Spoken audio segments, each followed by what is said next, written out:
Hey guys, what's up? Welcome back to the channel. Today I wanted to hop into the new images from the Resident Evil reboot. That's right, if you didn't already know, we've got a Resident Evil reboot on the way which completely ignores the last 6 movies with Milla Jovovich, and this one picks up at the mansion with characters from Resident Evil 1 and Resident Evil 2. So we've got Leon, Claire, Chris, Wesker, the whole gang's together, so let's hop right in and look at these images. So in this image, we've got our first look at Leon and Claire. Claire looks amazing. She's played by the actress Kaya Scodelario from the movie Crawl. If you haven't seen Crawl, it's an amazing movie about a girl who goes home to rescue her father during this huge storm, and there's a bunch of alligators who have gotten into her house and they start trying to eat them. It's a really great animal horror movie and I definitely suggest checking it out. I think Claire looks amazing in her red jacket. She's a great choice for Claire. This is a really good actress. I think she really accurately portrays that look of Claire. But then we go over to Leon, and I actually thought this was Carlos the first time I looked at it. He's being played by Aben Jogia from Zombieland Double Tap. I'm sure he's a good actor, however, when I look at this guy, he definitely doesn't give me Leon vibes at all. I wouldn't have even known this was Leon except for him standing next to Claire. I'm sure they'll both do an amazing job, I just think he was kind of a miscast for Leon. In our second image, we've got Hannah Joan Common from Ant-Man and the Wasp as Jill Valentine. She played the ghost character, the enemy of the movie, if you remember. I think the actress they chose for Jill is a really great actress.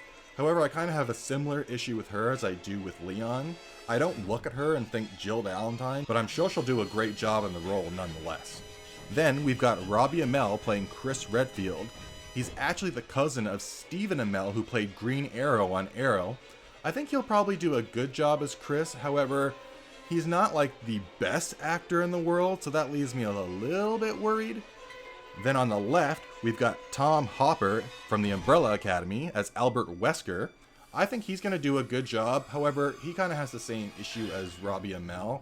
He's a good actor, but not like an amazing actor, so I'm just kind of wondering how well of a job he's going to do as Albert Wesker. We've also got Donald Logue, who's playing Chief Irons in this one. I actually thought this was Barry at first because he's one of the characters from the original game, but I'm definitely wrong on that one. He's playing Chief Irons. And then coming up in image number 3, we've actually got a really cool shot of Lisa Trevor.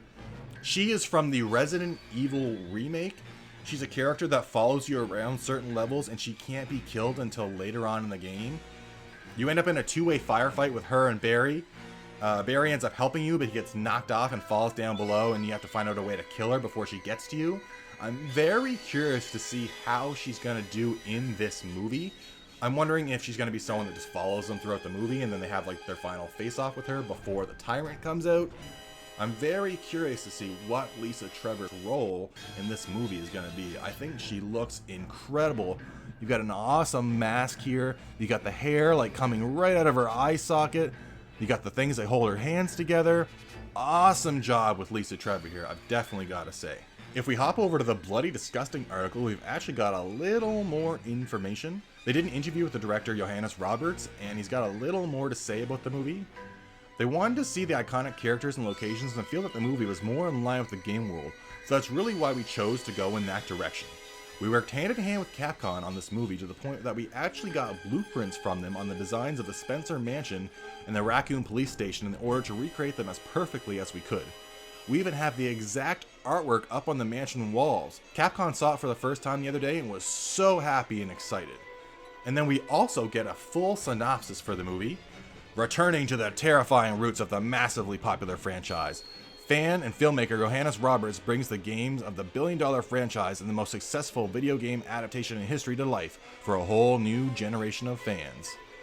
Once the booming home of the pharmaceutical giant Umbrella Corporation, Raccoon City is now a dying Midwestern town. The company's exodus left the city a wasteland, with great evil brewing below the surface. When that evil is unleashed, the townspeople are forever changed, and a small group of survivors must work together to uncover the truth behind Umbrella and make it through the night. Now that description alone gets me super hyped for the movie. I'm really excited to see the monsters and the zombies and what they decide to bring to the table in this one. Personally, I actually liked the original 6 movies with Milla Jovovich in them.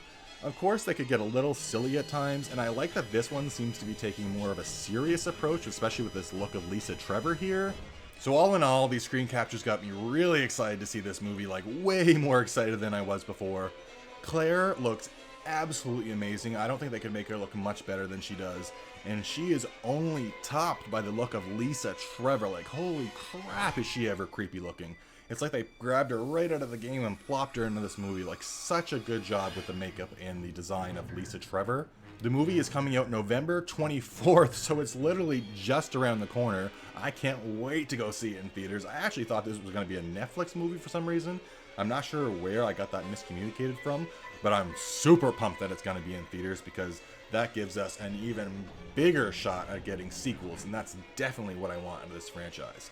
If the first movie is going to be set in the mansion, I definitely want them to hop over to the Raccoon City police station at some point, or maybe have that show up towards the end of the movie because that's such an iconic location. Alright guys, what did you think of the new images from Resident Evil? Let me know in the comment section down below, and let me know what you think of all the casting for the movie. Alright, till the next one, have a good one.